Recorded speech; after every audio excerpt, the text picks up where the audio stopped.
If you're seeing a Gmail IMAP error, don't worry, because in this video, I'm going to walk you through the exact fix step by step.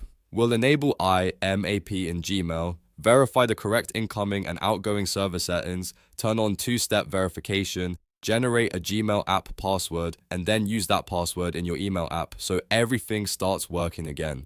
This is one of the most common fixes for Outlook, Thunderbird, Apple Mail, and other email clients that can't connect to Gmail properly. And if this tutorial helps you out, make sure to hit like and subscribe for more quick tech fixes just like this. Alright, let's get into it. First, open your browser and go to mail.google.com. Make sure you're signed into the Gmail account that you want to use with your email client. Once you're inside Gmail, look in the top right corner and click the settings gear icon. Then click See All Settings. This opens the full Gmail settings page where you can control how Gmail connects to other mail apps. Now click the forwarding and POP/IMAP tab. In this section, look for IMAP access.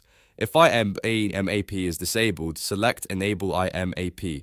This is very important because IMAP is what allows your email client to sync your Gmail messages properly across devices. After enabling it, scroll down and click Save Changes. Without this step, your email app may keep showing connection errors or fail to load messages. Next, let's make sure your email client is using the correct Gmail server settings. For IMAP, the incoming server should be imap.gmail.com. The port should be 993, and you should use SSL or SSL-TLS. For SMTP, which handles outgoing mail, the server should be smtp.gmail.com. The SMTP port should be 465 with SSL or 587 with TLS. Also, make sure SMTP authentication is enabled. These settings are what tell your email app how to securely communicate with Gmail servers, and even one wrong number here can trigger an IMAP error.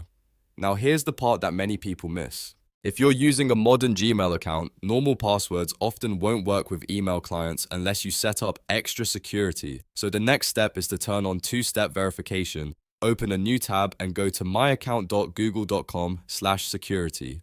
Under the section called How You Sign Into Google, click two-step verification and complete the setup if it isn't already enabled. This adds an extra layer of protection to your account and is required before Gmail will let you create an app password. Once two-step verification is turned on, go to myaccount.google.com/app passwords. You may be asked to sign in again. On this page, choose Mail or select Other if you need to name the app yourself. Then click Generate.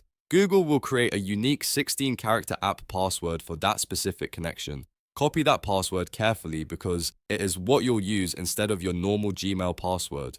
Now open your email client, whether that's Outlook, Thunderbird, Apple Mail, or another mail app, and go to the account settings for your Gmail account. When it asks for your password, delete the old one and paste in the 16-character app password you just generated. Do not use your regular Gmail password here, because that is usually the reason the IMAP login fails. Save the settings and let the app reconnect to Gmail. After that, restart the email client completely. Close the app, reopen it, and give it a moment to sync. Then test both sending and receiving emails. If everything was entered correctly, your Gmail account should connect without the IMAP error, and your messages should start syncing normally again. If it still doesn't work, double check the server name, port numbers, SSL settings, and make sure you copy the app password exactly as shown. A small typo can stop the connection from working.